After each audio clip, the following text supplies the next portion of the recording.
Sports ಮೇಲ್ ಇದು ಕನ್ನಡಿಗರ ಕ್ರೀಡಾಂಗಣ. ನಮಸ್ಕಾರ, ಸ್ಪೋರ್ಟ್ಸ್ ಮೇಲ್ಗೆ ಸ್ವಾಗತ. ನಾನು ಸೋಮಶೇಖರ್ ಪಡುಕೆರೆ.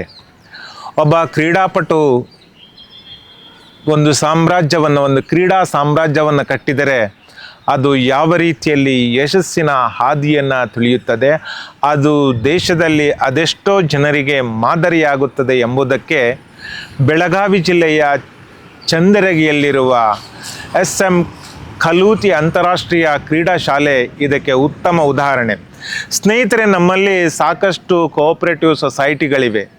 ಎಲ್ಲವೂ ಸಾಲ ಕೊಡುವ ಅಥವಾ ಹಣಕಾಸಿನ ವ್ಯವಹಾರವನ್ನು ಮಾಡುತ್ತಿವೆ. ಆದರೆ ಒಂದು ಸೊಸೈಟಿ ಮೂಲಕ ಒಂದು ಶಾಲೆಯನ್ನು ಕಟ್ಟಿ ಸಾವಿರಾರು ಕ್ರೀಡಾಪಟುಗಳಿಗೆ ನೆರವನ್ನು ನೀಡುತ್ತಿರುವ ಒಂದು ಶಿಕ್ಷಣ ಸಂಸ್ಥೆ ಬೆಳಗಾವಿಯ ಚಂದರಗಿಯಲ್ಲಿದೆ. ಇದು ದೇಶದ ಮೊದಲ ಏಕೈಕ ಕ್ರೀಡಾ ಶಾಲೆ ಆಗಿದೆ. ಶಿಕ್ಷಣ ಹಾಗೂ ಕ್ರೀಡೆಯನ್ನು ಸಮಾನವಾಗಿ ನೋಡಿ ಸಾವಿರಾರು ಕ್ರೀಡಾಪಟುಗಳಿಗೆ ಬದುಕನ್ನು ನೀಡುತ್ತಿರುವಂಥ ಶಿಕ್ಷಣ ಸಂಸ್ಥೆ ಇದಾಗಿದೆ. SM ಕಲೂತಿ ಅವರು ಒಬ್ಬ ಕುಸ್ತಿಪಟು. ಹಲವಾರು ರಾಜ್ಯ ಮಟ್ಟದಲ್ಲಿ, ವಿಶ್ವವಿದ್ಯಾಲಯ ಮಟ್ಟದಲ್ಲಿ, ರಾಷ್ಟ್ರ ಮಟ್ಟದಲ್ಲಿ ಪ್ರಶಸ್ತಿಗಳನ್ನು, ಪದಕಗಳನ್ನು ಗೆದ್ದಂಥ ಕುಸ್ತಿಪಟು. ಒಂದು ಅಂತಾರಾಷ್ಟ್ರೀಯ ಕ್ರೀಡಾಕೂಟದಲ್ಲಿ ಭಾರತ ಅತ್ಯಂತ ಕಳಪೆ ಪ್ರದರ್ಶನವನ್ನು ತೋರಿದಾಗ ನಮ್ಮ ದೇಶದ ಕ್ರೀಡಾಪಟುಗಳನ್ನು ಉತ್ತಮ ರೀತಿಯಲ್ಲಿ ಬೆಳೆಸಬೇಕು, ಅದಕ್ಕೆ ಪೂರಕವಾದಂಥ ಶಾಲೆಯೊಂದನ್ನು ನಿರ್ಮಿಸಬೇಕು, ಆ ಶಾಲೆಯಲ್ಲಿ ಕ್ರೀಡೆಗೆ ಉತ್ತೇಜನವನ್ನು ನೀಡಬೇಕಂತ ಕನಸನ್ನು ಕಂಡವರು. ಅದೇ ರೀತಿ ಚಂದರಗಿಯಲ್ಲಿ ಸುಮಾರು 95 ಎಕರೆ ಪ್ರದೇಶದಲ್ಲಿ ಈ ಕ್ರೀಡಾ ಶಾಲೆ ವಸತಿಯೊಂದಿಗೆ ಇದೆ.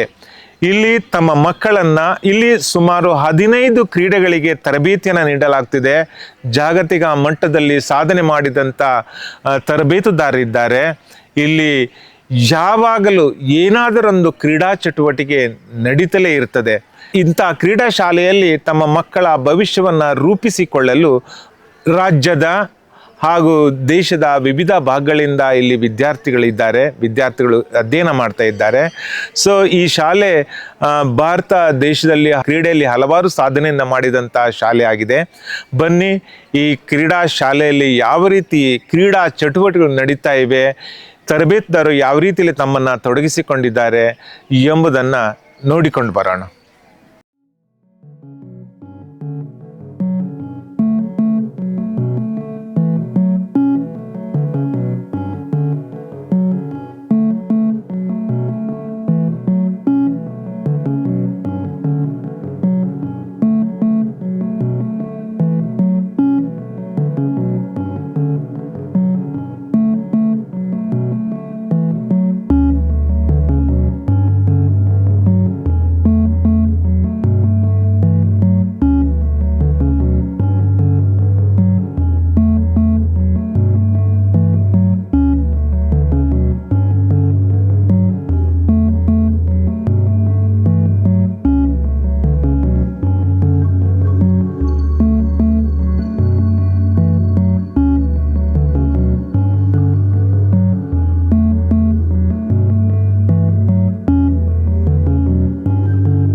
ಸ್ನೇಹಿತರೆ ನಮಸ್ಕಾರ. ನಮ್ಮೊಂದಿಗೆ ಚಂದರಗಿ ಕ್ರೀಡಾ ಶಾಲೆಯ CBSE ವಿಭಾಗದ ಪ್ರಾಂಶುಪಾಲರಾದ ಪಾಟೀಲ್ ಸರ್ ನಮ್ಮ ಜೊತೆಗಿದ್ದಾರೆ. ಅವರು ಶಾಲೆಯ ಚಟುವಟಿಕೆ ಬಗ್ಗೆ, ಕ್ರೀಡೆ ಮತ್ತು ಶಿಕ್ಷಣವನ್ನು ಯಾವ ರೀತಿ ಸಮತೋಲನವನ್ನು ಕಾಯ್ದುಕೊಳ್ತೇವೆ ಎಂಬುದರ ಬಗ್ಗೆ ಮಾತಾಡ್ತಾರೆ. ಕೇಳಿ. Good morning. I am Pandurang Patil, the principal of CBSE school. The name of the school is SM Kalooti Composite Sports School, Chandargi. This school is known for sports only. This is the only school that in our India that we can say that it is running academics plus sports, and really we have a good result. Currently in my section as a CBSE we have 420 students. We have two schedules, academic as well as the sports. The schedule starts from 5:30 to till 9:30. In the beginning, students are going to different sports as per their interest. From 5:30 to they will be engaged till 8:30. After that, we have academic from 9:30 to 4:30, and again after that students have snacks and again they go to sports. Again the same sports continue till 7 o'clock. Again we have study hours. So this is my fifth year in this school. I have observed that there are many students who have come up with the flying colors in the sports, and they have achieved medals, certificates, prizes at a taluka level, district level, state level, national levels. And we have seen that they have managed both very nicely. Many of the students who are in sports, they are very good at in academics also. So in short, I can say sports and academics should go hand in hand so that they can develop their holistic development, we can say, because they will be fit because of the sports. When we can say sound body, sound mind, this will work here very nicely, as I observed, because students are very fit mentally, physically, and so that they can concentrate on their academy. So I think I haven't seen such a school in our India. So maybe this, as per my knowledge, this might be the first school which are managing both academic and sports. So thank you, sir. Thank you very much.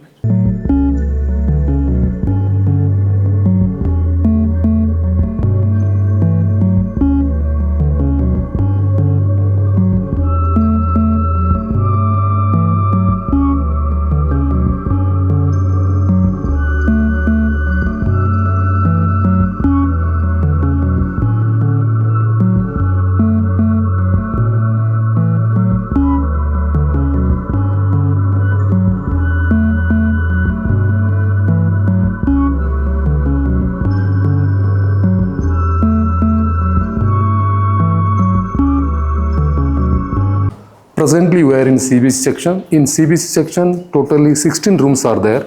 In each room, already we built this software, like this smart board is there. That is the software. This smart board helpful for explain clearly about the structure of heart. That if you say orally, the students are not understanding clearly. If you use this, that directly students are understanding the parts and function of heart. That here heart 4 chambers are there, and then pulmonary artery, pulmonary vein, and then superior vena cava, inferior vena cava, that septum, everything we can clearly showing to the students. By this they are easily understanding about the structure of heart. We have these all smart boards in Kannada medium and then college and in CBSE section also. It is helpful students thoroughly learn the concept based learning. Thank you.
ಸ್ನೇಹಿತರಿಗೆ ನಮಸ್ಕಾರ. ನಾವು sports school Chandaragi ಕ್ರೀಡಾ ಶಾಲೆ, ಕ್ರೀಡೆ ಹಾಗೂ ಶಿಕ್ಷಣವನ್ನು ಸಮಾನವಾಗಿ ನೋಡಿಕೊಂಡು ಬೆಳೆಸಿದಂಥ ಶಾಲೆಯಲ್ಲಿ ಇದ್ದೀವಿ.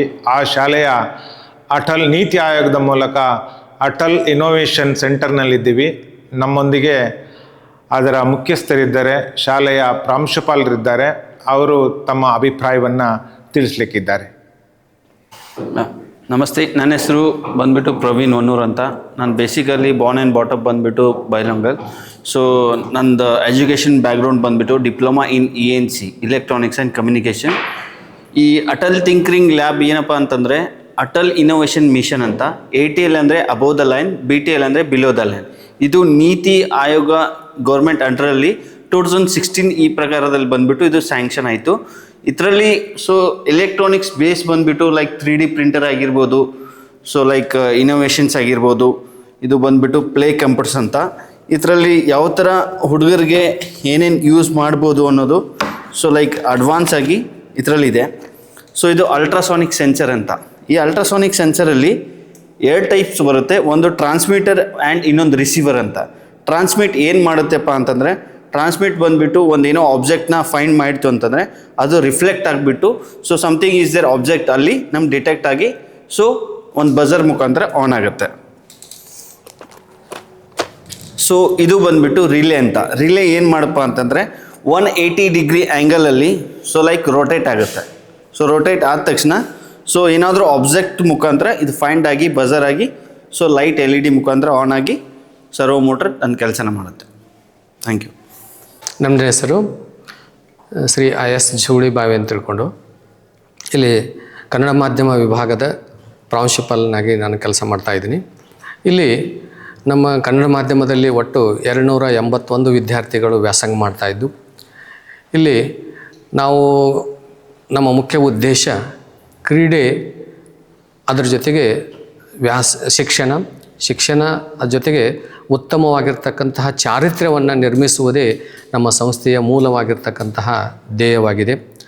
ಮಕ್ಕಳು ಇಲ್ಲಿ ವ್ಯಾಸಂಗವನ್ನು ಮಾಡೋ ಜೊತೆಗೆ ಉತ್ತಮವಾಗಿರ್ತಕ್ಕಂತಹ ಕ್ರೀಡೆಗಳು, ನಮ್ಮಲ್ಲಿ ವಿವಿಧ ಕ್ರೀಡೆಗಳನ್ನು ನಾವು ನಮಗೆ ತರಬೇತಿಯನ್ನು ನೀಡ್ತಾ ಇದ್ದೀವಿ. ಅಲ್ಲಿ ಅದ್ರ ಜೊತೆಗೆ ಉತ್ತಮ ಚಾರಿತ್ರ್ಯವಂತ ವಿದ್ಯಾರ್ಥಿಗಳನ್ನು ನಿರ್ಮಾಣ ಮಾಡುವುದು ಸಹಿತ ನಮ್ಮ ಸಂಸ್ಥೆಯ ಮೂಲವಾಗಿರ್ತಕ್ಕಂತಹ ಉದ್ದೇಶವಾಗಿದೆ, ಧ್ಯೇಯವಾಗಿದೆ. ಈ ಒಂದು ಉದ್ದೇಶದ ಜೊತೆಗೆ ನಾವು ಮಕ್ಕಳಿಗೆ ಇಲ್ಲಿ ಒಂದು ರೀತಿಯಿಂದ ಗುರುಕುಲ ವ್ಯವಸ್ಥೆಯ ರೀತಿಯಲ್ಲಿ ನಾವು ಶಿಕ್ಷಣವನ್ನು ನೀಡ್ತಾ ಇದ್ದೀವಿ. ಇಲ್ಲಿ ಯಾವುದೇ ಹೊರಗಿನ ಬಾಹ್ಯ ಚಟುವಟಿಕೆಗಳು ಇಲ್ಲದೆ, ಇಲ್ಲಿ ಮೊಬೈಲ್ ಆಗಿರಬಹುದು, ಆಮೇಲೆ TV ಆಗಿರಬಹುದು, ಇಂತಹ ಯಾವುದೇ ವ್ಯವಸ್ಥೆಗಳಿಲ್ಲದೆ ಮಕ್ಕಳು ಕೇವಲ ವ್ಯಾಸಂಗದಲ್ಲಿ ಮಾತ್ರ ಮತ್ತು ಕ್ರೀಡೆಯಲ್ಲಿ ಮಾತ್ರ ತಮ್ಮನ್ನು ತಾವು ತೊಡಗಿಸಿಕೊಂಡು ಸದೃಢವಾಗಿರ್ತಕ್ಕಂತಹ ದೇಹವನ್ನು ಜೊತೆಗೆ ಸದೃಢವಾಗಿರ್ತಕ್ಕಂತಹ ಮನಸ್ಸನ್ನು ಹೊಂದಿರುವಂತಹ ವಿದ್ಯಾರ್ಥಿಗಳಾಗಿ ಇಲ್ಲಿ ಹೊರಹೊಮ್ಮುತ್ತಾರೆ. ದೇಶಕ್ಕೆ ಈ ಮೂರೂ ಸಹಿತ ಶಿಕ್ಷಣ, ಆಮೇಲೆ ಉತ್ತಮವಾಗಿರ್ತಕ್ಕಂತಹ ಕ್ರೀಡೆ ಜೊತೆಗೆ ಅದರ ಜೊತೆಗೆ ಚಾರಿತ್ರ್ಯವಂತ ವಿದ್ಯಾರ್ಥಿಗಳನ್ನು ನಿರ್ಮಿಸುವುದೇ ನಮ್ಮ ಶಾಲೆಯ ಮೂಲ ಉದ್ದೇಶವಾಗಿದೆ ಅನ್ನುವಂಥದ್ದನ್ನು ನಾವು ಇಲ್ಲಿ ಹೇಳ್ತಾ ಇದ್ದೀವಿ. ಸ್ನೇಹಿತರೆ, ನಮ್ಮೊಂದಿಗೆ ಚಂದರಗಿ PU ಕಾಲೇಜಿನ ಪ್ರಾಂಶುಪಾಲರಾದ ಸತೀಶ್ B ಪಾಟೀಲ್ ಅವರಿದ್ದಾರೆ. ಈ ಶಾಲೆಯ ಯಶಸ್ಸಿನಲ್ಲಿ, ಸರ್ವಾಂಗೀಣ ಅಭಿವೃದ್ಧಿಯಲ್ಲಿ ಅವರ ಪಾತ್ರವೂ ಕೂಡ ಪ್ರಮುಖವಾಗಿರ್ತದೆ. ಅವರು ಈ ಶಾಲೆಯ ಬಗ್ಗೆ ಯಾವ ರೀತಿಯಲ್ಲಿ ನಿಲುವನ್ನು ಹೊಂದಿದ್ದಾರೆ, ಯಾವ ರೀತಿಯಲ್ಲಿ ತಮ್ಮನ್ನು ತೊಡಗಿಸಿಕೊಂಡಿದ್ದಾರೆ, ಅವರ ಮಾತಿನಲ್ಲೇ ಕೇಳೋಣ. I am Satish Patil, working as a principal SPDCL PU College Chandargi. In 2023 and 24, I got first rank to Belgaum district and third place to Karnataka state. In last year, our students got one of the BSc Agri from Force quota. Then one of the veterinary in Bidar who is studying in Bidar, he got Force quota. And last year, our students got the gold medals in hockey also. Then one of the our team got the state level in the floor wall matching. So we are co-balanced in the sports as well as the academic. We have 3 streams here: arts, commerce, science respectively. Each section 8 intake is there. Last year I got 260 students are studying here. Last year our result is 100%. Last before is got the gold medal in the hockey and floor balls. Every year our college students are getting neat result. Last year 6 students, last before 3 years, last year 1 student got the medical seat in government quota. ಸ್ನೇಹಿತರೆ ನಮಸ್ಕಾರ. ನಾವು ಚಂದರಗಿ ಶಾಲೆಯ ಗ್ರಂಥಾಲಯ ಮತ್ತು ಭೋಜನ ಕೂಟದ ಎದುರುಗಡೆ ಇದ್ದೀವಿ. ನಮಗೆ ಮನುಷ್ಯನ ಬೆಳವಣಿಗೆಗೆ ಎರಡು ಮುಖ್ಯವಾದ್ದು, ಒಂದು ಉದರಕ್ಕೆ ಆಹಾರ ಮತ್ತು ಬುದ್ಧಿಗೆ ಜ್ಞಾನ. ಎರಡು ಒಂದೇ ಬಿಲ್ಡಿಂಗ್ನಲ್ಲಿ ಇರುವುದು ಕಾಣಸಿಗೋದು ಬಹಳ ಅಪರೂಪ. ಚಂದರಗಿ ಶಾಲೆಯಲ್ಲಿ ಸಿದ್ಧತೆ ನಡೀತಾ ಇದೆ. ಇಷ್ಟೊತ್ತರಿಗೆ ಮಕ್ಕಳು ಜ್ಞಾನದ ಹಸಿವನ್ನು ನೀಗಿಸಿಕೊಳ್ತಾ ಇದ್ದರು. ಈಗ ಹೊಟ್ಟೆಯ ಹಸಿವನ್ನು ನೀಗಿಸಿಕೊಳ್ತಾ ಇದ್ದಾರೆ. ಬನ್ನಿ ನೋಡೋಣ.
ಸರಿ, ನಮಸ್ಕಾರ.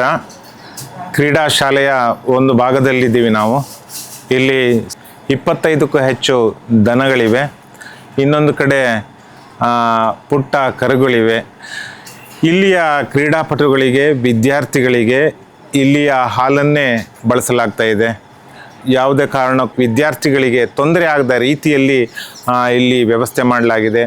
ಅದೇ ರೀತಿಯಲ್ಲಿ ಹೊರಗಡೆಯಿಂದ ಹಾಲನ್ನು ತರುವ ವ್ಯವಸ್ಥೆ ಇಲ್ಲ. ಎಲ್ಲವೂ ಕೂಡ ಇಲ್ಲೇ ಉತ್ಪಾದಿಸಿದ ವಸ್ತುಗಳು, ಇಲ್ಲೇ ತಯಾರಾದ ಆಹಾರ ಸಾಮಗ್ರಿಗಳನ್ನು ನೀಡಲಾಗ್ತಿದೆ. ಧನ್ಯವಾದಗಳು.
ಸ್ನೇಹಿತರೆ, ನಮಸ್ಕಾರ. ನಾವೀಗ ಚಂದರಗಿ ಕ್ರೀಡಾ ಶಾಲೆಯ ಆಡಳಿತ ಕಚೇರಿಯ ಮುಂದೆ ಇದ್ದೀವಿ. ಈ ಆಡಳಿತ ಕಚೇರಿ ಐತಿಹಾಸಿಕವಾಗಿ ಪ್ರಾಮುಖ್ಯತೆಯನ್ನು ಪಡೆದುಕೊಂಡಿದೆ. ನರಸೋಜಿರಾವ್ ರಾಮರಾವ್ ಶಿಂದೆ ತೋರಗಲ್ಲಿನ ಮಹಾರಾಜರ ಬೇಸಿಗೆ ಅರಮನೆ ಇದಾಗಿದೆ. ಈ ಬಗ್ಗೆ ಇದು ಯಾವ ರೀತಿಯಲ್ಲಿ ಆಡಳಿತ ಕಚೇರಿಯಾಗಿ ಪರಿವರ್ತನೆಗೊಂಡಿತು ಎನ್ನುವುದರ ಬಗ್ಗೆ ಚಂದರಗಿ ಕ್ರೀಡಾ ಶಾಲೆಯ ಮುಖ್ಯ ಕಾರ್ಯನಿರ್ವಹಣಾ ಅಧಿಕಾರಿಯಾದಂಥ ಜಗದೀಶ್ ಮೇಟಿ ಅವರು ತಮ್ಮ ಅನುಭವವನ್ನು ಹೇಳಿಕೊಳ್ತಾ ಇದ್ದಾರೆ. ಸರ್, ನಮಸ್ಕಾರ. ನಮಸ್ತೆ ಸರ್. ಸರ್, ತಾವು ಎಷ್ಟು ವರ್ಷದಿಂದ ಇಲ್ಲಿ ಕಾರ್ಯನಿರ್ವಹಿಸ್ತಾ ಇದ್ದೀರಿ? ನಾನು 2003ನೇ ಇಸ್ವಿಯಿಂದ ಕಾರ್ಯನಿರ್ವಹಿಸ್ತಾ ಇದ್ದೀನಿ ಸರ್. ಈ ಒಂದು ಆಡಳಿತ ಕಚೇರಿ ಬಗ್ಗೆ ಹೇಳಬೇಕಂದ್ರೆ, ಇದು ತೊರಗಲ್ಲಿನ ಮಹಾರಾಜರ ಒಂದು ಬೇಸಿಗೆ ಅರಮನೆಯಾಗಿತ್ತು. ಈ ಬೇಸಿಗೆ ಅರಮನೆ ಸುಮಾರು ದಿನಗಳಿಂದ ಹಾಗೆ ಇರುವುದನ್ನು ಕಂಡಂಥ ನಮ್ಮ ಸಂಸ್ಥೆಯ ಸಂಸ್ಥಾಪಕರಾದಂಥ SM ಕಲುತಿಯವರು, additional registrar of cooperative society, ಇವರು ಉತ್ತಮ ಕುಸ್ತಿಪಟುಗಳು ಹಾಗೂ ಕುಸ್ತಿ ತರಬೇತರಾಗಿದ್ದರು. ಅವರು ಒಂದು ಮಹದಾಶೆಯನ್ನು ಇದ್ದುಕೊಂಡು ಈ ಬೇಸಿಗೆ ಅರಮನೆಯನ್ನು ಖರೀದಿ ಮಾಡಿದರು. 1983ರಲ್ಲಿ ಖರೀದಿ ಮಾಡಿ ಕ್ರೀಡಾ ಉತ್ತೇಜನ ಅಭಿವೃದ್ಧಿ ಸಹಕಾರಿ ಸಂಘ ನೇಮಿತ ಚಂದರಿಗೆಯನ್ನು ಹುಟ್ಟುಹಾಕಿ ಸದೃಢ ಕಾಯದಲ್ಲಿ ಸದೃಢ ಮನಸ್ಸಿದೆ ಎಂಬುದನ್ನು ಮನಗಂಡಂಥ ನಮ್ಮ ಸಂಸ್ಥಾಪಕರು ಕ್ರೀಡೆ, ಶಿಕ್ಷಣ, ಸಂಸ್ಕಾರ ಈ ಮೂರನ್ನು ಒದಗಿಸಿದಾಗ ಮಾತ್ರ ನಮ್ಮ ಸಮಾಜಕ್ಕೆ ಬೇಕಾದಂಥ ಸದೃಢ ಕಾಯ ಜ್ಞಾನವನ್ನು ಹೊಂದಿದಂಥ ಮಕ್ಕಳು ಸಮಾಜ ಸೇವೆಯನ್ನು ಮಾಡಲು ಸಿಗ್ತಾರೆ ಎಂಬುದನ್ನು ಮನಗಂಡು ಈ ಸಂಸ್ಥೆಯನ್ನು ಪ್ರಾರಂಭಿಸಿದರು. ಇದರ ಅಡಿಯಲ್ಲಿ SM Kaluti composite sports school Chandaragi Kannada ಮಾಧ್ಯಮ, ಇಲ್ಲಿ ಈ ಸದ್ಯ 350 ವಿದ್ಯಾರ್ಥಿಗಳು ಓದ್ತಾ ಇದ್ದಾರೆ. ಸುಮಾರು 18 ಜನ ಶಿಕ್ಷಕ ಸಿಬ್ಬಂದಿ ಇದೆ. ಅದೇ ರೀತಿ SM Kaluti composite sports school Chandaragi CBSE affiliated to the CBSE, ಇದರಲ್ಲಿ 420 ವಿದ್ಯಾರ್ಥಿಗಳು ಓದ್ತಾ ಇದ್ದು ಸುಮಾರು 22 ಶಿಕ್ಷಕ ವೃಂದವಿದೆ. ಅದೇ ರೀತಿ PU ಕಾಲೇಜ್ ಇದೆ. PU ಕಾಲೇಜಿನಲ್ಲಿ ವಿಜ್ಞಾನ, ಕಲಾ ಹಾಗೂ ವಾಣಿಜ್ಯ ವಿಭಾಗಗಳಿದ್ದು ಅಲ್ಲಿ ಸುಮಾರು 250 ವಿದ್ಯಾರ್ಥಿಗಳು ಓದ್ತಾ ಇದ್ದಾರೆ. ಅಲ್ಲಿ ಸುಮಾರು 16 ಜನ ಉಪನ್ಯಾಸಕರಿದ್ದಾರೆ. ಮುಖ್ಯವಾಗಿ ತಮಗೆ ತಿಳಿಸ್ಬೇಕೆಂದರೆ, ಈ ಒಂದು ಸಂಸ್ಥೆಯನ್ನು ಖರೀದಿಸಿದ ತಕ್ಷಣ ಈ ಒಂದು ಮಹಾರಾಜರ ಅರಮನೆಯ ಜೊತೆಗೆ ಕೇವಲ 4 ಎಕರೆ ಜಮೀನು ಮಾತ್ರ ಇತ್ತು. ಅದನ್ನು ನಮ್ಮ ಸಂಸ್ಥೆಯ ಸಂಸ್ಥಾಪಕ ಖರೀದಿಸಿ ಕೇವಲ 38 ವಿದ್ಯಾರ್ಥಿಗಳಿಂದ ಈ ಒಂದು ಶಾಲೆಯನ್ನು ಪ್ರಾರಂಭಿಸಿದರು. 38 ವಿದ್ಯಾರ್ಥಿಗಳಿಂದ ಪ್ರಾರಂಭವಾದ ಶಾಲೆ ಇಂದು ಒಂದು 1000ಕ್ಕಿಂತಲೂ ಹೆಚ್ಚು ವಿದ್ಯಾರ್ಥಿಗಳು ಕಲಿತಕ್ಕಂಥ ಒಂದು ವಿದ್ಯಾಲಯವಾಗಿ ಪರಿವರ್ತನೆ ಆಗಿದೆ. ಸರ್, ಬಹಳ ಇಂಟ್ರೆಸ್ಟಿಂಗ್ ವಿಷಯವನ್ನು ನೀವು ನಮ್ಮೊಂದಿಗೆ ಹಂಚಿಕೊಂಡ್ರಿ. ಯಾಕೆ ಕಲೂತಿ ಸರ್ ಅವರು ಸ್ಪೋರ್ಟ್ಸನ್ನು ಹೆಚ್ಚು ಆಪ್ತವಾಗಿಸಿಕೊಂಡ್ರಂತ? ಹೇಳಿದ್ರೆ ಇವಾಗ ಎಲ್ಲ ಕಮರ್ಷಿಯಲ್ ಆಗಿಬಿಟ್ಟಿದೆ ಎಜುಕೇಶನ್, ಆದರೆ ಅವರು ಈ ಸೊಸೈಟಿಯನ್ನು ರಚಿಸಿ ಯಾಕೆ ಇದು ಮಾಡಿದ್ರು ಸರ್? ಸರ್, ಅವರು ಮುಖ್ಯವಾಗಿ ಒಬ್ಬ ಕುಸ್ತಿಪಟುವರು. ಅವರು ಸ್ಪೋರ್ಟ್ಸಲ್ಲಿ ಅವ್ರಿಗೆ ಭಾಳ ಆಸಕ್ತಿ ಇತ್ತು. ಅವರು ಮನಗಂಡಿದ್ದೇನಂತಂದರೆ ಕೇವಲ ಓದುವುದರಿಂದಾಗಿ ಮಗುವಿಗೆ ಸರ್ವಾಂಗೀಣ ಅಭಿವೃದ್ಧಿ ಸಾಧ್ಯವಿಲ್ಲ ಅನ್ನೋದನ್ನು ಮನಗೊಂಡಿದ್ದಾರೆ. ಈಗ ನಾನೆಲ್ಲೇ ಒಂದು ಲೇಖನದಲ್ಲಿ ಓದಿದ್ದೆ, ಕಂಟಿನ್ಯೂಸ್ ಆಗಿ ಓದುವ ವಿದ್ಯಾರ್ಥಿ ಅವನಲ್ಲಿ ಜ್ಞಾಪಕ ಶಕ್ತಿ ಕುಂದುತ್ತದೆ ಅಂತ ಹೇಳಿದರು. ಅದೇ ಸ್ಪೋರ್ಟ್ಸ್ ಪ್ಲಸ್ ಮಾಡಿದಾಗ, ಸ್ಪೋರ್ಟ್ಸ್ ಪ್ಲಸ್ ಅಕಾಡೆಮಿಕ್ ಮಾಡಿದಾಗ ಅವನಲ್ಲಿ ಜ್ಞಾನಾರ್ಜನೆ ಹೆಚ್ಚಾಗ್ತದೆ, ಕಲಿಕೆ ಹೆಚ್ಚಾಗ್ತದೆ ಅನ್ನೋದ್ಕೊಂಡು ಅದಕ್ಕೆ ವೈಜ್ಞಾನಿಕ ಕಾರಣನೂ ಇರ್ಬೋದು. ಅಲ್ಲಿಂದ ಡೋಪಾಮೈನ್ ಅಂತಕ್ಕಂಥ ಹಾರ್ಮೋನ್, ಒಬ್ಬ ವ್ಯಕ್ತಿ ಸಂತೋಷದಿಂದ ಆಟವನ್ನು ಆಡಿದಾಗ ಅವನ ಮೆದುಳಿನಲ್ಲಿ ಕೆಲವು ಹಾರ್ಮೋನ್ಗಳು ಬಿಡುಗಡೆ ಆಗೋದ್ರಿಂದ ಅವನು ಉಲ್ಲಾಸಭರಿತನಾಗ್ತಾನೆ, ಸಂತೋಷವಾಗಿರ್ತಾನೆ. ಸಂತೋಷವಾಗಿದ್ದಂದ್ರೆ ಅವನ ಹತ್ರ ಕಲಿಕೆ ಉಂಟಾಗ್ತದೆ. ಈ ಕಲಿಕೆಗೆ ಪೂರಕವಾದಂಥ ವಾತಾವರಣವನ್ನು ಈ ಕ್ರೀಡೆಯಿಂದ ಪಡೆಯಲಿಕ್ಕೆ ಸಾಧ್ಯ ಅನ್ನೋದನ್ನು ನಮ್ಮ ಸಂಸ್ಥಾಪಕರು ಮನಗೊಂಡಿದ್ದಾರೆ. ಅಲ್ಲಿ ಏನಂತಂದ್ರೆ ಸದೃಢ ಕಾಯಿ ಇತ್ತಂತಂದ್ರೆ ಏನನ್ನಾದರೂ ಸಾಧಿಸಬಹುದು. ಒಬ್ಬ ವ್ಯಕ್ತಿ ಕೇವಲ ಜ್ಞಾನವನ್ನು ಪಡ್ಕೊಂಡು ಅವನ ಕಾಯ ಸದೃಢವಾಗಿರದೇ ಇದ್ರೆ ಅವನೇನು ಮಾಡೋಕ್ಕಾಗಲ್ಲ ಸರ್. ಮುಖ್ಯವಾಗಿ ದೇಹ ಮುಖ್ಯ. ದೇಹ ಸದೃಢವಾಗಿ ನಮ್ಮ ಎಲ್ಲ ಕೆಲಸ ಕಾರ್ಯಗಳಿಗೆ ಸ್ಪಂದಿಸಿದಾಗ ಮಾತ್ರ ನಾವು ಅಂದುಕೊಂಡಿದ್ದನ್ನು ಸಾಧಿಸ್ಬೋದು. ಇಲ್ಲಿ ಸದೃಢ ಕಾಯ ಅಂತ ಬಂದಾಗ ನಮ್ಮ ಸಂಸ್ಥೆಯ ಸಂಸ್ಥಾಪಕರು ಮತ್ತು ಆಡಳಿತ ಮಂಡಳಿ ಎಲ್ಲ ಸದಸ್ಯರು, ಅಧ್ಯಕ್ಷರು, ಉಪಾಧ್ಯಕ್ಷರು ಹಾಗೂ ಎಲ್ಲ ಆಡಳಿತ ಮಂಡಳಿಯ ನಿರ್ದೇಶಕರು ಮುಖ್ಯವಾಗಿ ಏನು ಹೇಳ್ತಾರೆ ಅಂತಂದ್ರೆ ನಮ್ಮ ಶಾಲೆಯಲ್ಲಿ ಕಲಿತಕ್ಕಂಥ ವಿದ್ಯಾರ್ಥಿಗಳಿಗೆ ಬೇಕಂತ ಎಲ್ಲ ಸವಲತ್ತನ್ನು ಒದಗಿಸ್ರಿ. ಒಂದು ಸಣ್ಣ ಉದಾಹರಣೆ ಹೇಳಕ್ಕೆ ಇಷ್ಟಪಡ್ತೇನೆ. ನಮ್ಮ ಶಾಲೆಯಲ್ಲಿ ಈಗ 1000 ವಿದ್ಯಾರ್ಥಿಗಳಿದ್ರೂ ಸಹ ಆ ಮಕ್ಕಳಿಗೆ ಏನಪ್ಪಾ ಅಂದ್ರೆ ಪ್ರತಿದಿನ ಒಂದು ಅರ್ಧ ಲೀಟರ್ ಹಾಲು ಕೊಡ್ರಿ ಅಂತ ಹೇಳ್ತಾರೆ. ಕಡಿಮೆ ಅಂದ್ರೆ ಅರ್ಧ ಲೀಟರ್. ಇನ್ನ ಹೆಚ್ಚಿನ ಮಕ್ಕಳಿಗೆ ಕೊಡ್ತಿದ್ರೆ ಅದನ್ನ ಕೊಡ್ರಿ. ನೀವು ಈಗಾಗಲೇ ನೋಡಿದ ಹಾಗೆ ನಮ್ದು ಸ್ವಂತ ಒಂದು ಡೇರಿ ಇದೆ ಸರ್. ಸುಮಾರು ಒಂದು 60 ಆಕಳ ಹಾಲನ್ನು ಕೊಡ್ತಾ ಇದ್ದೇವೆ. ಇನ್ನೂ ಸಹ ಕೆಲವಷ್ಟು ಪ್ರೊಡಕ್ಷನ್ ಬರ್ತಾ ಇದೆ. ಇವು ಏನಪ್ಪಾ ಅಂದ್ರೆ ಎವರೇಜ್ 10 ಲೀಟರ್ ಕೊಡ್ತಾ ಇವೆ. ನಾವೇನ್ ಮಾಡ್ತೀವಿ, ಒಂದು ಮಗುವಿಗೆ ಕಡಿಮೆ ಅಂದ್ರೆ ಅರ್ಧ ಲೀಟರ್ ಹಾಲು, ಮಾರ್ನಿಂಗ್ 250 ml, ಈವ್ನಿಂಗ್ 250 ml, ಈ ಥರ ಅರ್ಧ ಲೀಟರ್ ಹಾಲು ಮಕ್ಕಳಿಗೆ ದಿನಾಲು ಬಾಳೆಹಣ್ಣು, ವಾರದಲ್ಲಿ 2 ದಿನ ತತ್ತೆ, ಇದನ್ನೆಲ್ಲ ಕೊಡ್ತಾ ಇದ್ದೀವಿ ಸರ್. ಅಂದ್ರೆ ಅವ್ರಿಗೆ ಬೇಕಾದಂಥ ಬ್ಯಾಲೆನ್ಸ್ ಡಯಟ್, ಪ್ರತಿದಿನ ಒಂದೊಂದು ಥರ ರೀತಿಯ ಉಪಹಾರ, ಅದರ ಜೊತೆಗೆ ಕಾಯಿಪಲ್ಯ, ಹಸಿ ತರಕಾರಿ, ಇದು ಮತ್ತು ಮೊಳಕೆ ಹೊಡೆದ ಕಾಳು, ಇದನ್ನೆಲ್ಲ ಏನಪ್ಪಾ ಅಂದ್ರೆ ಬ್ಯಾಲೆನ್ಸ್ ಡಯಟನ್ನು ಒಬ್ಬ ಕ್ರೀಡಾಪಟುಗೆ ಬೇಕಾದಂಥ ಎಲ್ಲ ಸವಲತ್ತುಗಳನ್ನು ಒದಗಿಸಿದ್ದಾರೆ. ಅಲ್ಲಿ ಏನಪ್ಪಾ ಅಂತಂದ್ರೆ ಅದೇ ತರಹ ನಮ್ಮಲ್ಲಿರ್ತಕ್ಕಂಥ ಕೆಲಸಗಾರರಾಗಲಿ, ಶಿಕ್ಷಕರಾಗಲಿ, ಉಪನ್ಯಾಸಕರಾಗಿ ಶ್ರದ್ಧಾ ಮನೋಭಾವನೆಯಿಂದ ಸೇವೆಯನ್ನು ಸಲ್ಲಿಸ್ತಕ್ಕಂಥ ಒಂದು ಮನೋಭಾವನೆಯನ್ನು ಬೆಳೆಸ್ಕೊಂಡಿದ್ದಾರೆ ಸರ್. ಇಲ್ಲಿ ಏನಪ್ಪಾ ಅಂತಂದ್ರೆ ನಮ್ಮಲ್ಲಿ ಕೆಲಸಗಾರನಾಗಲಿ, ಶಿಕ್ಷಕರನ್ನಾಗಲಿ, ಉಪನ್ಯಾಸಕರಲ್ಲಿ ಉದಾಹರಣೆಗೆ ತೆಗೆದುಕೊಂಡಾಗ ಇಲ್ಲೇ ಗಂಡ ಮತ್ತು ಹೆಂಡತಿ ಇಬ್ಬರು ಕೂಡಿ ಕೆಲಸ ಮಾಡ್ತಾ ಇರ್ತಾರೆ. ಅವರ ಮಕ್ಕಳಿಗೆ ಏನಪ್ಪಾ ಅಂತಂದ್ರೆ ಫ್ರೀಯಾಗಿ ಎಜುಕೇಶನ್ ಕೊಡ್ತಾ ಇದ್ದೇವೆ ಸರ್. ಇಲ್ಲಿ ಸಂಸ್ಥೆಯವರು ಕೊಡ್ತಾ ಇದ್ದಾರೆ. ಆ ಫ್ರೀ ಎಜುಕೇಶನ್ ಇಂದ ಅಲ್ಲಿರ್ತಕ್ಕಂಥ ಮಕ್ಕಳು ಈಗಾಗಲೇ ಗವರ್ಮೆಂಟ್ ಸರ್ವೆಂಟ್ಸ್ ಆಗಿದ್ದಾರೆ ಸರ್. Very good. ಈಗ ಹೇಗೆ ನಮ್ಮ ಶಾಲೆಯಲ್ಲಿ ಕಲ್ತಂತ ವಿದ್ಯಾರ್ಥಿಗಳು IRS, KS, ಅದ್ರ ಜೊತೆಗೆ ಏನಪ್ಪಾ ಅಂತಂದ್ರೆ MBBS, ಇಂಜಿನಿಯರಿಂಗ್, ಆಮೇಲೆ ಮಿಲಿಟರಿ ಆಫೀಸರ್ಸ್ ಎಲ್ಲ ಆಗಿದ್ದಾರೆ. ಇಂಜಿನಿಯರ್ಸ್ ಮತ್ತು ಡಾಕ್ಟರ್ಸ್ ಅಂಕರು ಸಾಕಷ್ಟು ಜನ ಆಗಿದ್ದಾರೆ ಸರ್. ಆಮೇಲೆ ಕೆಲವೊಂದಿಷ್ಟು ಜನ ತಮ್ಮ ಕರಿಯರ್ ಅನ್ನ ಈ ಕ್ರೀಡಾ ಕ್ಷೇತ್ರದಲ್ಲಿ ಮುಂದುವರ್ಸ್ಕೊಂಡು ಹೋಗ್ತಾ ಇದ್ದಾರೆ ಸರ್. ಬಹಳ ನಾವು ನಮ್ಮ ಸಂಸ್ಥೆ ಬಗ್ಗೆ ಹೇಳ್ಬೇಕಂದ್ರೆ ಸರ್, ಒಟ್ಟಾರೆಯಾಗಿ ಈ ರಾಷ್ಟ್ರ ಮೆಚ್ಚುವ ಶಿಕ್ಷಣ ಸಂಸ್ಥೆಯಾಗಿ ಪರಿವರ್ತನೆ ಆಗ್ತಾ ಇದೆ. ನಮ್ಮ ಇನ್ನೇನಪ್ಪಾ ಅಂತಂದ್ರೆ ಸೊಸೈಟಿಯನ್ನ ಇದಾಯಿಸಿಕೊಂಡು ಮಾಡಿದ್ದು ಈ ದೇಶದಲ್ಲೇ ಪ್ರಥಮ ಅನಿಸ್ತಾ ಇದೆ. ಹೌದು ಸರ್, ಇದು ರಾಷ್ಟ್ರ ಮಟ್ಟದ ಈ ಸಹಕಾರ ತತ್ವದಡಿಯಲ್ಲಿ ಇರ್ತಕ್ಕಂಥ ಏಕೈಕ ಶಾಲೆ ಸರ್. ಸಹಕಾರ ತತ್ವಡಿಯಲ್ಲಿ ಚಾಲನೆಯಲ್ಲಿರ್ತಕ್ಕಂಥ ಏಕೈಕ ಶಿಕ್ಷಣ ಸಂಸ್ಥೆ ಸರ್.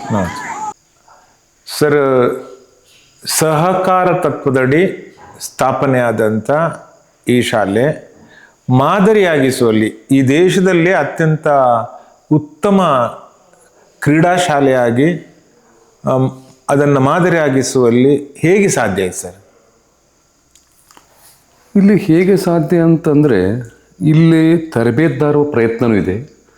ಅದರ ಜೊತೆಗೆ ನಮ್ಮ ಶಿಕ್ಷಕ ವೃಂದದ ಪ್ರಯತ್ನವೂ ಇದೆ ಸರ್. ಈಗ ಹೆಂಗಂತಂದ್ರೆ ಎರಡನ್ನ ಬ್ಯಾಲೆನ್ಸ್ ಮಾಡ್ತಿದ್ವಿ. ಇದು ಇಂಟಿಗ್ರೇಟೆಡ್ ಇರೋದ್ರಿಂದ ಮಗುವಿಗೆ ಶಿಕ್ಷಣ ಜೊತೆಗೆ ಕ್ರೀಡೆಯನ್ನು ಯಾವ ಥರ ಬ್ಯಾಲೆನ್ಸ್ ಮಾಡಬೇಕು ಅನ್ನೋದನ್ನು ನಾವು ಮಕ್ಕಳಿಗೆ ಹೇಳ್ಕೊಡ್ತಾ ಇದ್ದೀವಿ ಸರ್. ಫಸ್ಟ್ ಬಿಫೋರ್ ಇದಕ್ಕಿಂತ ಮೊದಲೇ ಹೇಳಿದೆ ನಾನು. ಈಗ ಮಗು ನಮ್ಮ ಶಾಲಿಗೆ ಜಾಯ್ನ್ ಆಗ್ತಾನೆ. ಜಾಯ್ನ್ ಆದ ತಕ್ಷಣ ನೋಡ್ತೀವಿ ಆ ಮಗುವನ್ನು. ನಾವು ಥ್ರೂ ಎಂಟ್ರೆನ್ಸ್ ಎಕ್ಸಾಮ್ ಮೂಲಕ ಮಗುವಿನ ಪ್ರವೇಶ ಪರೀಕ್ಷೆ ನಡೆಸ್ತೀವಿ ಸರ್. ಪ್ರವೇಶ ಪರೀಕ್ಷೆ ನಡೆಸಿ ಅವನ ಒಂದು ಜ್ಞಾನವನ್ನು ಪರೀಕ್ಷೆ ಮಾಡ್ತೀವಿ. ಅದ್ರ ಜೊತೆಗೆ ಏನಪ್ಪ ಅಂತಂದ್ರೆ ಫಿಸಿಕಲ್ ಟೆಸ್ಟನ್ನು ಸಹ ತೊಗೊತೀವಿ ಸ್ಪೋರ್ಟ್ಸಿಗೆ ಸಂಬಂಧಪಟ್ಟಂತ. Very nice. ಆ ಮಗು ಎರಡರಲ್ಲಿಯೂ ಬೌದ್ಧಿಕ ಮತ್ತು ದೈಹಿಕ ಈ ಎರಡನ್ನು ಪರಿಗಣಿಸಿ ನಾವು ಮಕ್ಕಳಿಗೆ ಆಯ್ಕೆಯನ್ನು ಮಾಡ್ತೀವಿ ಸರ್. ಆಯ್ಕೆ ಅಂದಮೇಲೆ ಈಗಾಗಲೇ ನಮ್ಮ ತರಬೇತಾರು ತಮ್ಗೆ ಹೇಳಿರ್ಬೋದು, ಮೊದಲು 1 ತಿಂಗಳದಿಂದ ಅವ್ರು ಏನು ಮಾಡ್ತಾರೆ, ಆ ಮಗುವಿನ ಒಂದು ಸಾಮರ್ಥ್ಯವನ್ನ ಟೆಸ್ಟ್ ಮಾಡ್ತಾರೆ. ಈ ಮಗುವಿನ ಯಾವ ಸ್ಪೋರ್ಟ್ಸಿಗೆ ಹಾಕ್ಬೋದು. ಈಗ ಭಾಳ ಎತ್ತರ ಇದ್ದರೆ ಅವ್ನು ಬಾಸ್ಕೆಟ್ಬಾಲಿಗೆ ಹಾಕೋಣ, ಇನ್ನೂ ಸ್ವಲ್ಪ ಚೆನ್ನಾಗಿ ಓಡ್ತಾ ಇದ್ದರೆ ಅವ್ನು ಅಥ್ಲೆಟಿಕ್ಸ್ ತೊಗೊಳ್ಳೋಣ. ಈ ಥರ ಎಲ್ಲ ಡಿಸಿಷನ್ ತೊಗೊಂಡು ಅವರು ಸಂಬಂಧಪಟ್ಟಂಥ ನಮ್ಮಲ್ಲಿ ಒಟ್ಟು 14 ಜನ ತರಬೇತುದಾರಿದ್ದಾರೆ ಸರ್. 14 ಜನ ತರಬೇತಾರು ಆ 14 ಗೇಮ್ಗಳಿಗೆ ವೈಯಕ್ತಿಕವಾಗಿ ತಮ್ಮದೇ ಆದಂಥ ಮಕ್ಕಳನ್ನು ಆಯ್ಕೆ ಮಾಡಿಕೊಂಡು ಆ ಮಗು ಅದರಲ್ಲಿ ಏನಾದರೂ ಮಾಡಬೇಕು ಅಂಥ ಮಕ್ಕಳನ್ನು ಆಯ್ಕೆ ಮಾಡಿಕೊಂಡು, ಈಗ ಒಂದೊಂದು ವಿದ್ಯಾರ್ಥಿ ಏನು ಮಾಡ್ತಾರೆ, ಈ ಗೇಮ್ನಿಂದ ಆ ಗೇಮಿಗೆ ಹೋಗುವ ಬದಲಾಗಿ ಅವ್ರಿಗೇನು ಹೇಳ್ತಾರೆ, ನೋಡಪ್ಪ ನೀನು ಇದೇ ಗೇಮನ್ನು ಆಡೋದ್ರಿಂದ ನಿನ್ನ ಫ್ಯೂಚರ್ ಇದೆ ಅನ್ನೋದನ್ನು ಅವರಿಗೆ ಕೌನ್ಸಿಲಿಂಗ್ ಮಾಡಿ ತಿಳಿಸ್ಕೊಡ್ತಾರೆ ಕೋಚಸ್. ಆ ಗೇಮಲ್ಲಿ ಆ ಮಕ್ಕಳು ಏನು ಮಾಡ್ತಾರೆ, ಒಳ್ಳೆ ಪರ್ಫಾರ್ಮೆನ್ಸ್ ತೋರಿಸ್ಕೊಂತ ತಾಲೂಕು, ಜಿಲ್ಲೆ, ರಾಜ್ಯ, ಆಮೇಲೆ ರಾಷ್ಟ್ರ, ಕೆಲವು ವಿದ್ಯಾರ್ಥಿಗಳು ನಮ್ಮ ಅಂತಾರಾಷ್ಟ್ರೀಯ ಮಟ್ಟದಲ್ಲೂ ಸಹ ಪಾಲ್ಗೊಂಡಿದ್ದಾರೆ. ಈಗ ಇವೆಲ್ಲದಕ್ಕಿಂತ ಮುಖ್ಯ ಅನಿಸುವುದು ಯಾವುದು ನಿಮಗೆ? ಇಂಟರ್ನ್ಯಾಷನಲ್ ಪದಕಕ್ಕಿಂತ ಇಂಟರ್ನಲ್ ಗ್ರೋತ್ ಅಂತ ಒಂದಿರ್ತದೆ ಸ್ಪೋರ್ಟ್ಸಲ್ಲಿ. Yes sir, yes. ಅದು ಇಂಪಾರ್ಟೆಂಟ್ ಅನ್ಸದಲ್ಲ ಸರ್? ಸರ್, ತಾವು ತುಂಬ ಒಳ್ಳೆ ಪ್ರಶ್ನೆಯನ್ನು ಕೇಳಿದ್ರಿ. ಇಲ್ಲಿ ಒಳ್ಳೆ ವಾತಾವರಣ ಇದೆ ಸರ್. ಇಲ್ಲಿ ಏನಪ್ಪ ಅಂತಂದ್ರೆ ಯಾವುದೇ ಕುಲುಷಿತ ಗಾಳಿ ಇಲ್ಲದೆ ಇಲ್ಲಿರ್ತಕ್ಕಂಥ ನೀವೆಲ್ಲ ಗ್ರೀನರಿನ ನೋಡಿದಿರಿ, ನಾವು ಬೆಳಗ್ಗೆಯಿಂದ ನೋಡ್ತಾ ಇದ್ದೀರಿ. ಹೌದು ಸರ್. ಈ ಇಲ್ಲಿ ಏನಂತಂದ್ರೆ ಪರಿಸರದ ಮಡಿಲಲ್ಲಿ ಮಗು ಆಟ ಆಡೋದ್ರಿಂದ ಅವು ಕೇವಲ ಮೆಡಲನ್ನು, ಕೆಲವು ಸಲ ಎಲ್ಲ ವಿದ್ಯಾರ್ಥಿಗಳು ಮೆಡಲನ್ನು ತಗೊಳ್ಳದೇ ಇರ್ಬೋದು. ಹೌದು. ಅದರಲ್ಲಿ ಏನಾಗುತ್ತೆ ಅಂತಂದರೆ ಅವನಲ್ಲಿ ಒಂದು ಜೀಲ್ ಬೆಳೆಯುತ್ತೆ, ಕಾಂಪಿಟೇಟಿವ್ ಮೈಂಡ್ ಬರುತ್ತೆ. ಆಮೇಲೆ ನಾನು ಏನೋ ಸಾಧಿಸಬೇಕು ಅನ್ನೋಂತಕ್ಕಂಥ ಛಲ ಬರುತ್ತೆ. ಆಮೇಲೆ ಅವನು ಸದೃಢ ಕಾಯ ಸದೃಢ ಮನಸ್ಸನ್ನ ಜೊತೆಗೆ ಸಂಸ್ಕಾರವಂತನಾಗ್ತಾನೆ ಸರ್. ಹೌದು ಸರ್. ನಮ್ಮ ಶಾಲೆಯಲ್ಲಿ ಬಂದಂಥ ಕಲಿತಂಥ ವಿದ್ಯಾರ್ಥಿಗಳು ಅವನು ಏನೂ ಆಗಿಲ್ಲಪ್ಪ ಅಂತಂದ್ರೂ ಸಹ ಒಬ್ಬ ಆದರ್ಶ ನಾಗರಿಕನಾಗುವುದರ ಜೊತೆಗೆ ತನ್ನ ಜೀವನವನ್ನು ತಾನು ರೂಪಿಸಿಕೊಂಡು ಮತ್ತೊಬ್ಬರಿಗೆ ಮಾದರಿ ಆಗಿರ್ತಾನೆ ಸರ್. ನಮ್ಮಲ್ಲಿ ಕಲಿತವರು ಯಾವುದೋ ಗೌರ್ಮೆಂಟ್ ಜಾಬ್ ಬೇಡ ಅಂತ ಹೇಳಂತ ತಮ್ಮದೇ ಅಂತ ಸಂಸ್ಥೆಗಳನ್ನ ಹುಟ್ಟಾಕಿದಂಥವ್ರು ಸಾಕಷ್ಟು ಜನ ಇದ್ದಾರೆ. ಆ ಥರ ಇದ್ದಾರೆ. ಇಲ್ಲಿ ಈ ಸಂಸ್ಥೆಯಿಂದ ಪ್ರೇರಣೆ ಪಡೆದು ಸಂಸ್ಥೆಯನ್ನ ಹುಟ್ಟಾಕಿದಂಥವ್ರು ಇದ್ದಾರೆ ಸರ್. ಈಗಾಗಲೇ ನಮ್ಮ ಕೆಲವು ವಿದ್ಯಾರ್ಥಿಗಳು ಆ ಥರ ಇದ್ದಾರೆ ಸರ್, ಬೆಳೆದಿದ್ದಾರೆ ಸರ್. ಇಲ್ಲಿ ಬೆಳಗಾವಿ ಡಿಸ್ಟಿಕ್ ಅಲ್ಲಿ ಇಲ್ಲ ಸರ್, ಬಾಗಲಕೋಟೆ ಡಿಸ್ಟಿಕ್ ಅಲ್ಲಿ ಒಬ್ರು ಮಾಡ್ತಾ ಇದ್ದಾರೆ ಸರ್. ಎಜುಕೇಶನ್ ಇನ್ಸ್ಟಿಟ್ಯೂಟ್ಗಳನ್ನ ಮಾಡ್ತಾ ಇದ್ದಾರೆ ಸರ್. ಅಂದ್ರೆ ಇಲ್ಲಿ ಏನಪ್ಪಾ ಅಂತಂದ್ರೆ ಒಟ್ಟ ಒಂದೇ ರೀತಿಯಲ್ಲ, ಎಲ್ಲ ರೀತಿಯಲ್ಲಿ ಒಟ್ಟಾರೆಯಾಗಿ ಈ ಸಮಾಜ ಮೆಚ್ಚುವ ವ್ಯಕ್ತಿಗಳಾಗಿ ಪರಿವರ್ತನೆ ಆಗ್ತಾ ಇದ್ದಾರೆ. ಅದೇ ನಮ್ಮ ಮುಖ್ಯ ಧ್ಯೇಯ ಮತ್ತು ಉದ್ದೇಶ ಸರ್.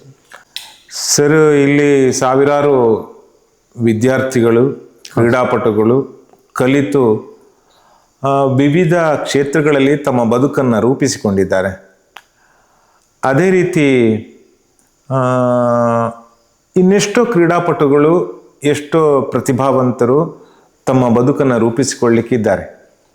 ಸೊ ಹಿಂದೆ ಕಲಿತಂಥ ಆ ಚಾಂಪಿಯನ್ನರ್ ಅಂತ ಹೇಳಿದ್ರೆ ಕೇವಲ ಬದುಕಿನ ಚಾಂಪಿಯನ್ನರು, ಕ್ರೀಡಾ ಚಾಂಪಿಯನ್ನರ್ ಅಂತ ಹೇಳಿದ್ರೆ ಬದುಕಿರಲಿ ಚಾಂಪಿಯನ್ನರ್ ಅಂತ ಇರ್ತಾರಲ್ಲ ಅವರನ್ನು ಒಗ್ಗೂಡಿಸುವಂಥ ಕೆಲಸ ನಡೆದಿದೆ ಸರ್. ಅವರನ್ನು ಪುನಃ ಕರೆದು ಅವರನ್ನು ಗುರುತಿಸುವಂಥ ಪ್ರಕ್ರಿಯೆ ನಡೆದಿದೆ ಸರ್ ಅಂತ. ಸರ್, ನಾವು ಓಲ್ಡ್ ಸ್ಟೂಡೆಂಟ್ ಅಸೋಸಿಯೇಷನ್ ಅಂತ ಮಾಡಿದ್ದೀವಿ ಸರ್. ಹಾಂ ಸರ್. ಅಲ್ಯುಮಿನಿಗಳನ್ನೆಲ್ಲ ಈಗ 2 ವರ್ಷದಿಂದ ನಾವೊಂದು ಅಲ್ಯುಮಿನಿ ಮೀಟ್ ಅಂತ ಮಾಡಿದ್ವಿ. ಎಲ್ಲರೂ ಬಂದು ಸೇರಿದ್ರು. ತಾವು ಇಲ್ಲಿ ಬಂದಾಗ ಹೇಗಿದ್ವಿ, ಇಲ್ಲಿ ಬಂದ ಮೇಲೆ ಏನಾದ್ವಿ, ಈ ಪ್ರೆಸೆಂಟ್ ಈಗ ಸಮಾಜದಲ್ಲಿ ನಮಗೆ ಯಾವ ರೀತಿಯ ಗೌರವಗಳ ತ್ವರಿತ ಇದೆ, ನಮ್ಮ ಸ್ಥಾನಮಾನಗಳೇನು ಅಂತ ಹೇಳಿದರು. ಅದನ್ನು ಗಮನಿಸಿದಾಗ ನಮಗನ್ನಿಸ್ತು, ನಮ್ಮ ಸಂಸ್ಥಾಪಕರ ಕನಸು ಇದನ್ನು ಆ್ಯಕ್ಚುಲಿ ಅವರ ಕನಸಿನ ಕೂಸು ಅಂತ ಹೇಳ್ತಾ ಇದ್ವಿ. ಈ ಸ್ಪೋಕೋ ಸಂಸ್ಥೆಯನ್ನು ನಮ್ಮ SM ಕಲೂತಿಯವರ ಕನಸಿನ ಕೂಸು ಅಂತ ನಾವು ಅವರೇ ಹೇಳಿದ್ದು ಮತ್ತೆಲ್ಲರೂ ಕರಿತಾ ಇರೋದು ಆ ಥರ. ಆ ಒಂದು ಅವ್ರು ಅವ್ರ ಕನಸಿನ ರೂಪ ಏನಾಗೈತೆ ಅಂತಂದ್ರೆ ಈಗ ಎಲ್ಲ ರೀತಿ ನನಸಾಗ್ತಾ ಇದೆ ಅಂತ ಹೇಳ್ಬೋದು. ಯಾಕಂತ ಬೇರೆ ಬೇರೆ ರಂಗದಲ್ಲಿ ನೀವು ಹೇಳಿದ್ರಲ್ಲ ಬದುಕಿನ ಚಾಂಪಿಯನ್ ಅಂತ ಹೇಳಿದ್ರಲ್ಲ, ಇಲ್ಲಿದ್ದಂಥ ಮಕ್ಕಳು ಕ್ರೀಡೆ, ಶಿಕ್ಷಣ, ಸಂಸ್ಕಾರ ಈ ಮೂರನ್ನ ಮೈಗೂಡಿಸ್ಕೊಂಡವರು ಅವ್ರು ಏನಾದರೂ ಹೇಳಿದ್ನಲ್ಲ, ನೀವು ಪೂರ್ವದಲ್ಲಿ ಹೇಳಿದ್ನಲ್ಲ, ಅವರು ಬದುಕಿನ ಚಾಂಪಿಯನ್ನೇ ಸರ್. ಯಾಕೆ ಬದುಕಿನ ಚಾಂಪಿಯನ್? ಎಲ್ಲರೂ ಗೌರ್ಮೆಂಟ್ ನೌಕರಿ ಆಗದೇ ಇರ್ಬೋದು, ಎಲ್ಲರೂ ನಾನೇ ಯಾಕೆ ಮತ್ತೊಬ್ಬರ ಅಡಿಯಾಳಾಗಬೇಕು, ನಾನೇ ಮತ್ತೊಬ್ಬರಿಗೆ ನೌಕರಿ ಕೊಡಬೇಕು ಅನ್ನುವಂಥ ಮನೋಭಾವನೆ ಇದ್ದಂಥ ವ್ಯಕ್ತಿಗಳು ತಮ್ಮದೇ ಅಂತ ಸಂಸ್ಥೆ ಹುಟ್ಟಾಗ್ತಾರೆ ಅಂತ ಹೇಳಿದೆ. ಅದ್ರ ಜೊತೆಗೆ ಎಷ್ಟೋ ಜನ ಮತ್ತೊಬ್ಬರು ಅವರು ಯಾವ ರೀತಿ ಸಮಾಜಕ್ಕೆ ದಾರಿ ದೀಪ ಆಗಬೇಕು ಅನ್ನೋದನ್ನು ವಿಚಾರ ಮಾಡುವಂಥ ಮಹಾನ್ ವ್ಯಕ್ತಿಗಳಾಗಿದ್ದಾರೆ. ಹೇಗಂತಂದರೆ ಅವ್ರ ಕೆಲಸ ಕಾರ್ಯ ಯಾವುದೇ ಇರ್ಬೋದು, ಆದರೆ ಒಳ್ಳೆ ವ್ಯಕ್ತಿಗಳಾಗಿದ್ದಾರೆ ಸರ್. ಅದನ್ನು ಹೆಮ್ಮೆಯಿಂದ ಹೇಳ್ಬೋದು. ಸರ್, ತುಂಬ ಧನ್ಯವಾದಗಳು. ಇದುವರೆಗೂ ನಮ್ಮೊಂದಿಗೆ ನಿಮ್ಮ ಅನುಭವವನ್ನು ಹಂಚಿಕೊಂಡಿದ್ದೀರಿ. ಈ ಶಿಕ್ಷಣ ಸಂಸ್ಥೆಯಿಂದ ಇನ್ನಷ್ಟು ಚಾಂಪಿಯನ್ನರು ಹೊರಬರಲಿ, ಅವರು ಇತರರಿಗೆ ಮಾದರಿಯಾಗಲಿ ಎಂಬುದೇ ಹಾರೈಕೆ sir. Thank you sir. Thank you very much sir.